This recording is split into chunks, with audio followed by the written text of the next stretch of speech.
on pole then will be Tim Crichton in that Austin Healey on the far left. In the middle, it's the Jaguar XK150 of Mark Gordon, and it's the Morgan +4 on the right-hand side of the screen as you look at it, lining up on the front row as we get ready for the Fordwater Trophy for GT cars and sports cars between 1955 and 1960. The flag waves and we are off, and it's a good initial start for the Morgan. Tim Crichton, though, in the Austin on pole with initial slow getaway, but I think he's got the grunt and the inside line down to Mandrick to make the charge. The Morgan falls back as the XK150 of Mark Gordon slides through down the inside. I think Andrew Keith Lucas in the other XK150 as well has made up a position on the Porsche 356 of Sam Tordoff, who is tucked in behind. But it's Tim Crichton away and well in the Austin Healey. Yeah, Tim Crichton's got the dream start. He's going to be not under pressure as they head through Fordwater for the first time, but he is, I say that, and the number one slides down the inside. You can see on the camera lens there, the rain really is coming down. So Mark Gordon in the Jag,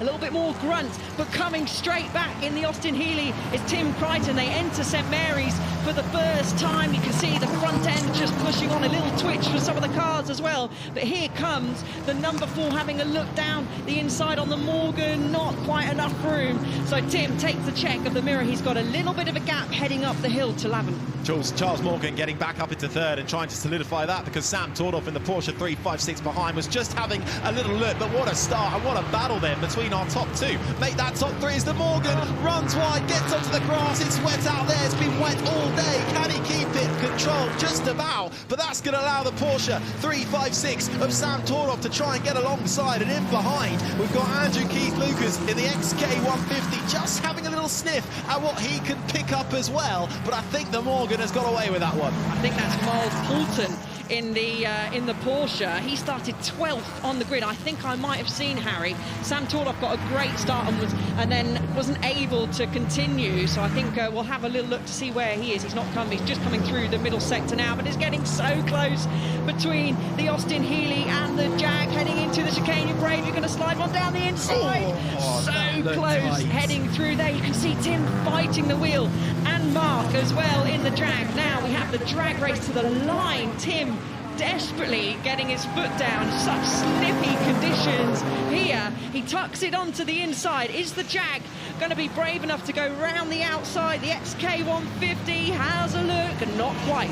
Holds it round the outside, wheel to wheel racing for the lead of this race. We're only one lap in and it is delivery, but these two are starting to pull away now from the Morgan. It is Miles Poulton's Porsche that is up into 4th, so it was indeed Sam Tordoff who got a little bit of a slower start initially and has fallen down to 15th position. So it's the other Porsche that's doing well with Poulton at the wheel, and actually has Miles Poulton just lost a position as well to Max Mintel in the Porsche 356A. That's the Battlewagen Porsche that has had a great start and I think has just managed to get in front. And oh, what a shame though for Louise Kennedy in the Lancia Aurelia, who started last, didn't really get out yesterday as well after mechanical problems, has had to pull off to the side of the road, but pulling well off the track onto the grass, and hopefully at an access point for her to get herself to a safe place. But with 21 minutes then and 40 seconds remaining of the Fordwater Trophy, after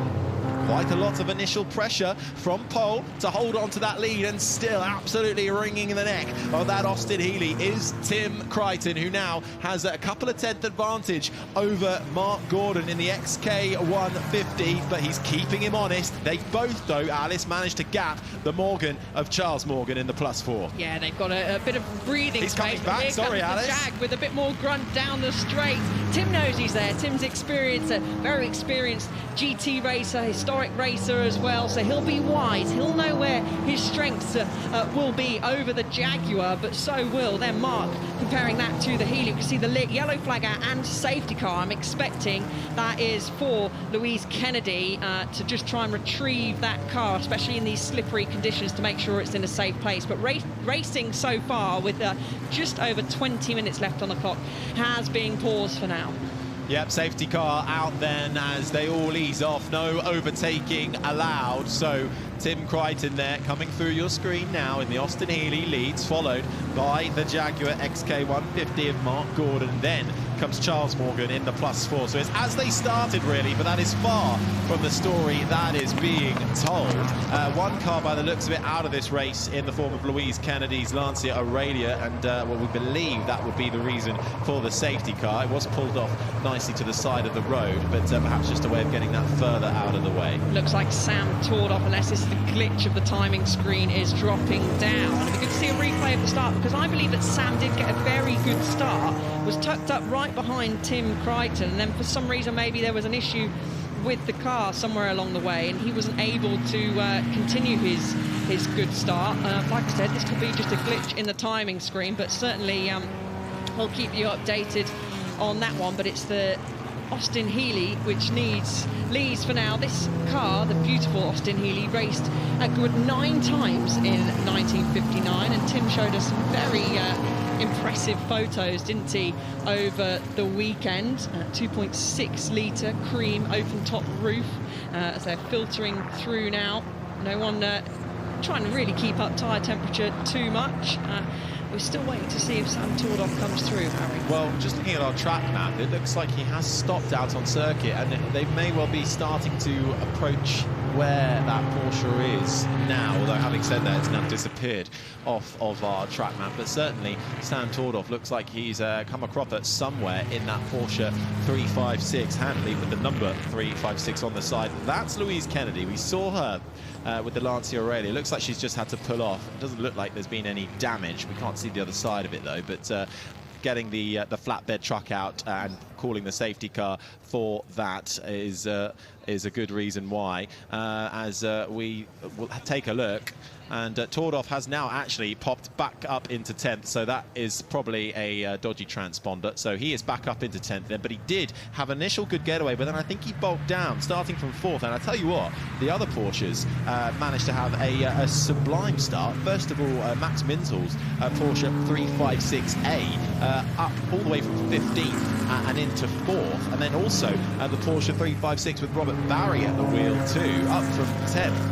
up into 6th. So the Porsche's able to make hay in the early stages of this race before we got the safety car, which is out for the retrieval of the Lancia Aurelia of Louise Kennedy, who's pulled off at the side of the road. Doesn't look like there's any issues with Sam Tordoff, just a transponder problem. He has reappeared back up into 10th spot as the marshals do a wonderful job to get the flatbed truck attached to that Lancia as we get away. But Alice, let's take a look at the start again. Yeah, let's see Sam Tordoff just in there behind, tucked in behind our race leader, and then you'll see him then drop back. Everyone clearly away. There's Sam Tordoff, you can see. So I'm pretty sure he got a decent start, and then something went miss, maybe a missed gear or something. The Jag to the right-hand side of Gordon has certainly got a little bit more grunt than the Healey. So it did look like at one point it was going to be able to get into the lead. There you can see that Sam Tordoff dropped right nearly to the very back. It's almost like he just lost complete power there for 1 minute. Yeah, I wonder if he missed a gear or something, or like you said, maybe a technical or mechanical issue for him. But everyone nice and cleanly through, and this is a scary moment. We both went back in our seat where Tim turned in, and the Jag XK150 had a little sniff down the inside, but thought better of it. So Tim in the 2.6 litre engine, and certainly got not as much grunt as the Jaguar behind, that has over 3.4 litres. So this is going to be an interesting restart. We're being told that the safety car is in this lap, so Tim will know that the Jag behind him, it has much more grunt. So it'll be interesting to see how his approach will be when he comes through the final part of the chicane. He's got to get a good exit, because if the Jag's right up behind him, there's a good chance it's going to streak past him down the straight. Yeah, well, the lights of the safety car will go up. They have now gone out, so that will be the indicator to Tim Crichton behind to know that he will then be the effective leader of the pack. He'll drop back slightly just to allow the safety car room to get off and away and back into the pits. But then we get going then. It will be really a 15-minute dash to the end for this Fordwater Trophy for production-based sports and GT cars that raced between 1955 and 1960 after a safety car intervention to recover Louise Kennedy's Lancia Aurelia. That has been done successfully, and we will go back racing shortly. The clock continues to count down during this time. It's Tim Crichton in the Austin Healey who leads from Mark Gordon in the XK150, which is looking imperious behind. And don't rule out Charles Morgan either in the +4, who initially dropped back on the first start and has now caught back up to third, but he's left a bit of a gap. Look at the XK150 right up behind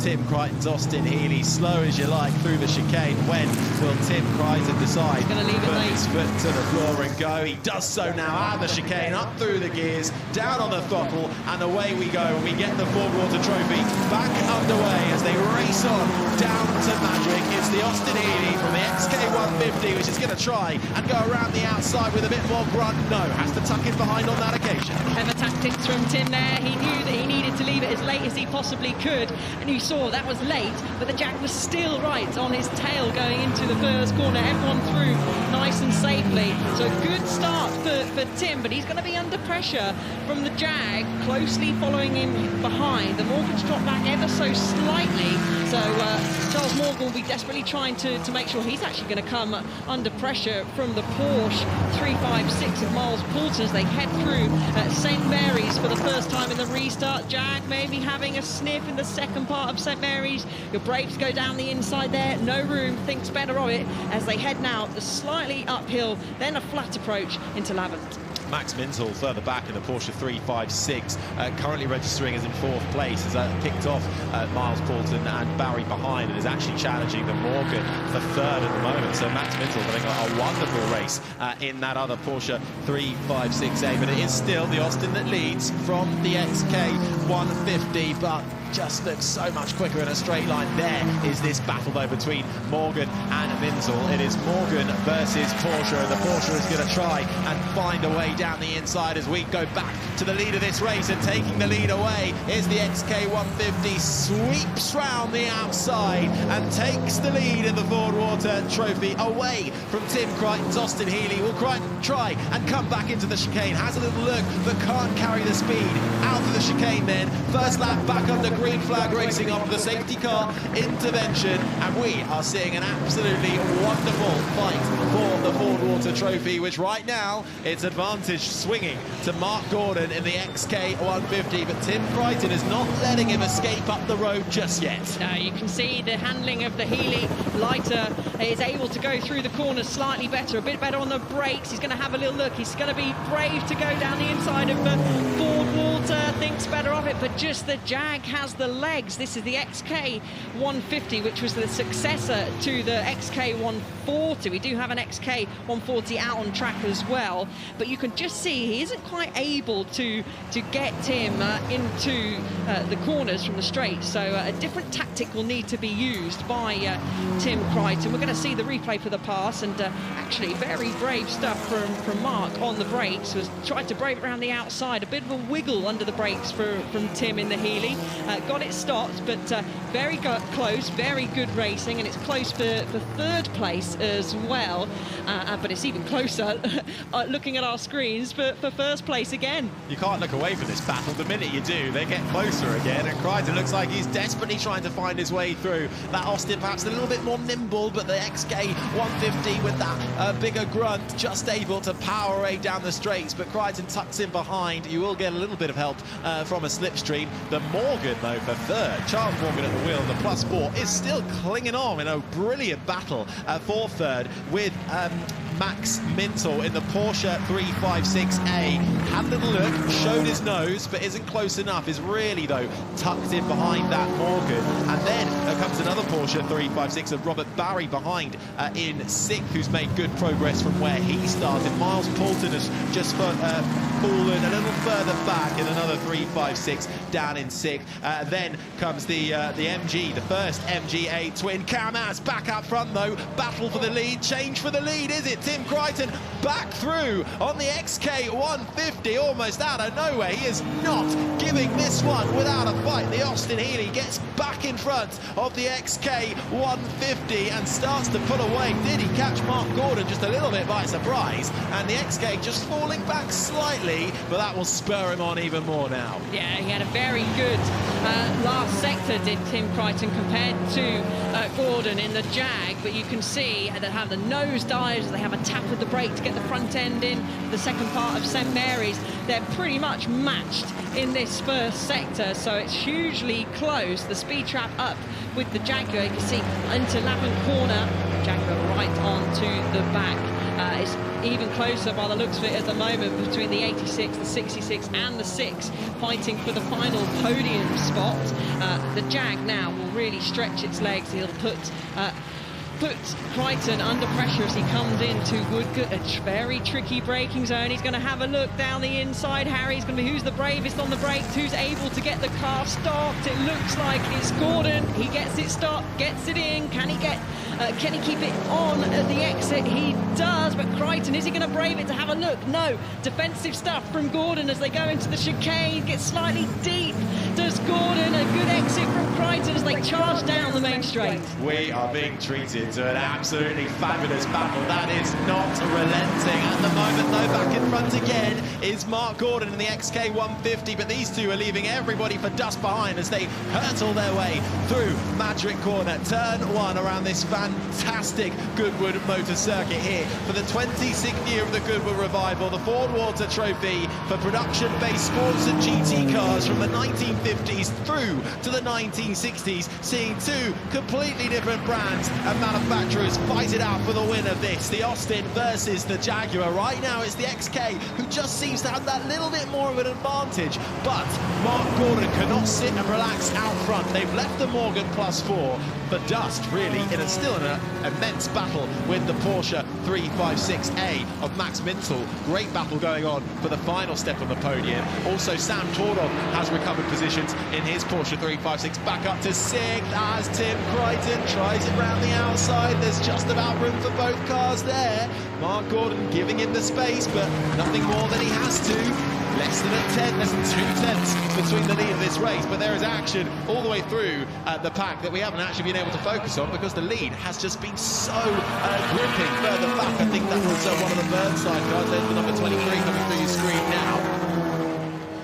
As we take a look further back, so this is Ding Boston. This is the Elva Courier, where all the mechanics are the university students of his. Just kicking up a little bit of smoke perhaps, but still in this race is Ding, currently down in 18th spot at the moment.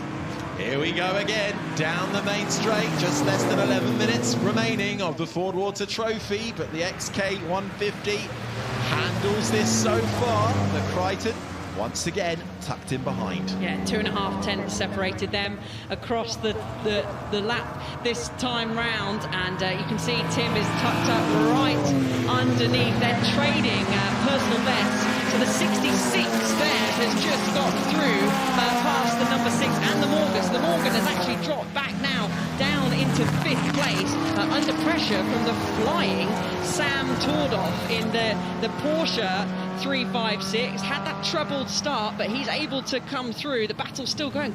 Tim just dicing with the grass on the edge there. So wherever you look, Harry, we can't pick a battle here. There's battles everywhere through, and under huge amounts of pressure still is Mark Gordon. And they go through Lavant Bend now, and he's tucked up.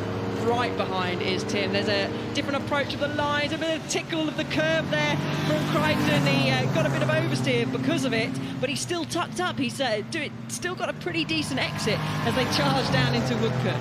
Crichton just needs to keep applying the pressure here, maybe force Gordon into a bit of a mistake. There's still 9.5 minutes left of this race, so needs to stick with him, needs to try and find a way through as well, but doesn't want to let him escape up the road if he's just happy to sit there for the time being, but he won't be, of course. But just behind Max Minzel, having the race of his life so far in the Porsche 356A, battling his way from 15th, now up into that final podium spot. Charles Morgan in the Morgan +4 has fallen back to 5th, just about keeping Tordov at bay in the recovering Porsche 356. Here is the Morgan further back, actually now being taken by, that's one of the Elvers. That's Paul Walmer's Elver Courier getting through. So the day goes from bad to worse for Charles Morgan in the Morgan +4, losing positions with every lap. Yeah, I wonder if he's got a slight issue, but now the Elver, look, is tucked up right behind this battle, which stretches all the way up to third place. We've got Barry and Tordov both racing in the Porsche 356s. Has a little look down the inside of the Porsche 356, does Walmer. Healeys in the Elva, takes a slightly tighter line, but coming up behind is Keith Lucas in the one of the other Jaguars XK150, and down the inside now into Fordwater. That's brave stuff from the Elva, tries to pass the Porsche, and already the Jaguars right on the back of this battle. Elva versus Porsche with a Jaguar XK150 thrown in. How do you like that for the Fordwater Trophy? Fantastic racing going on as the battles continue to be had just out front. Seems to have stabilised slightly for the XK150 out in front as we see two Porsches doing battle. This is Sam Tordov chasing down the Porsche ahead of him, which I think was Robert Barry in the other Porsche. The other thing that's going to affect our leaders, though, will be traffic from those further back in the pack. But right now, it is the 356 of Sam Tordov's Porsche on the inside, getting through on Robert Barry's Porsche 356. That battle has been going on for a few quarters now. That is the battle for the podium position. Max Mintel has now fallen back to 5th place in that, so the 356A, which is having a great race up until that point, just losing a couple of other positions to his rival Porsches. As out in front then we have well, traffic for the XK150 and the Austin Healey. Can Tim Crichton and the Austin Healey behind make use of this traffic and try and find a way through as they almost start a Dodgem-like scenario, trying to make their way past the slower traffic? So far so good, but they got one of the Aston Martins in front of them as well. That looked like the Aston Martin DB24, but they managed to get him. No, they haven't, not yet, and Tim Crichton makes his way through using that traffic. So the Austin Healey back in front, and we've got a car off, but now three abreast with a back marker in the middle. The XK150 isn't having any of that, and now Gordon's back in front and gets through on the traffic too of Jeff Gordon's Triumph TR2. The Austin Healey's able to get through as well, so our leaders navigating the traffic. A momentary advantage for Crichton, but the XK150 back in front as we again go side by side for the lead of the Fordwater Trophy. Absolutely epic battling. Yeah, and it's traffic. You approach the track and you go, please, please, can you clear the path for me? Blue flags will be out, but of course they're in a race of their own. The Jag stretched its legs once again, going down the main straight, having to defend. Tim Crichton's brave. You go down the inside that late, thinks better of it. They get so close to the inside barrier there. I did wonder if I saw a little bit of smoke out the back of that Jaguar. I hope I didn't, and it was just my eyes playing with me. But Tim's going to try and opt round the outside now as they go down into turn one. Can he do it? Yes, late on the brakes. More suited for the late braking is the Austin Healey, and he's able to go round the outside. I hope someone out there is taking a note of how many times these two have swapped positions. Yeah, there's a problem for the 12, but I just wonder if the Jag does have a problem, Harry, because it just seems to be losing a little bit of pace. It has, it seems to have been slower. Sam Tordov, well, was momentarily in the other Porsche 356 up into third, but he's just been overtaken by the Elva Courier of Walmer, who is now up into that podium spot. So nice battle going on here. So too for the other XK150 as Robert Barry's Porsche slides off, and there is chaos in the closing stages of this race as into the wall goes the Elva. That was Paul Walmer, wasn't it? We just saw off. And 23, that is Neil Burnside in the MGA Twin Cam, who was winning the battle against his wife Nicola, who's down in 17th, but an off then for Neil Burnside, who was running inside the top 10. So 4.5 minutes left on the clock, and it can all still change. But at the moment, it does look like we are seeing some epic battling through. Let's just take a couple of moments to rehash what's just happened. Oh, that was a big hit for the 15. That was Paul Walmer in the Elva Courier, and then, oh, the number 5, could there be possible oil? That's M23 winning. Spun round, the MD of Alpine UK just managing to pull back on safely onto the circuit, so well done there. We have got the red flag out, so racing is going to be stopped. I wonder if there is a little bit of oil. We've got some cars coming through the final part of the chicane. Where are they being guided to? Just having a look out the commentary box window, all being told to slow right down. You can see drivers are signalling to the other drivers as well, just in case they haven't seen, raising their hands. So I wonder, Harry, if the oil has come from the number 12 Elva. We saw it smoking quite a bit, didn't we, when we were just focusing on this battle for the lead. Session won't be restarted, unfortunately. It's just popped up on our timing screens, so this could be, Harry, the result. Well, that was the move for the lead, for Tim Crichton making its way through.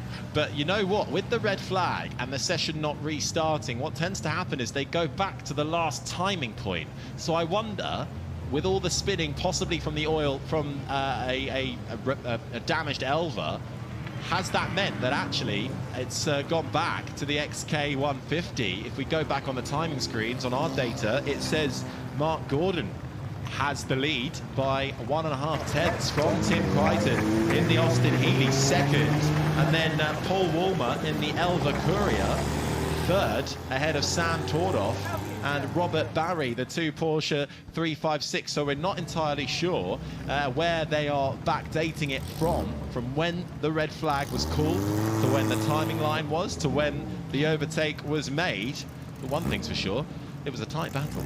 It was. Well, on our timing screens, it says Woolmer is in third place, but Sam Tordoff has pulled off. And what a drive back through by Sam in the Porsche 356. He pretty much dropped to the rear of the field. And actually, interestingly, he was having that battle with another Porsche 356 of Robert Barry, and the 356 that Sam's just climbing out of there was actually raced by Robert Barry in the Fordwater Trophy in 2014 and 2018 revivals. So Sam at the wheel of it this time, but you can see celebrations with the team, all really pleased and happy. I think they're all a bit confused as well, thinking, well, have I won? Am I second? Am I third? So a bit of confusion, but I'm sure we'll find out very shortly. Well, you know what? We all won with that, because we got a lovely, enjoyable race, didn't we?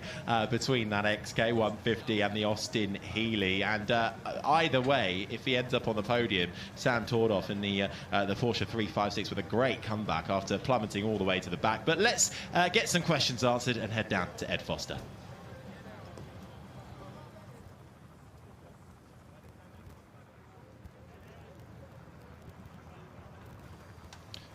We will head down to Ed momentarily once we figured out what the order will be, hopefully. But there are the top 3 that are lining up there. The Austin Healey in the middle of Tim Crichton battling for the lead, and did take the lead before the red flag was called out. Then there was the XK150 just to the right of Mark Gordon. And it's this when he's told that, no, you don't have the win. It's second for you, Tim Crichton, in the Austin Healey. Gutting. Let's head down to Ed. Right, Mark, sometimes you just don't know the way the chips are going to fall, but they fell the right way there, didn't they? Unbelievable. I had no idea until I came to the end. I thought actually I'd come second. I had an absolutely tremendous race with Tim. I mean, he's a fantastic driver. I spent half my time watching him play with the steering wheel. I thought it was a work of art, the way he was driving. It was absolutely marvellous. And he's a very safe driver as well. I felt very comfortable. I hope he felt the same when we were trying to cross swords with each other. It was a very, very exciting race. I have to say, when I was in the lead, I was desperate for it to end. I thought, come on, call the laps now. But no, I had no idea. I thought he'd taken me. He did incredibly well, late braking into Madgwick, and I couldn't match him for that with my heavy car and my lack of skill as well. But it was really, really exciting.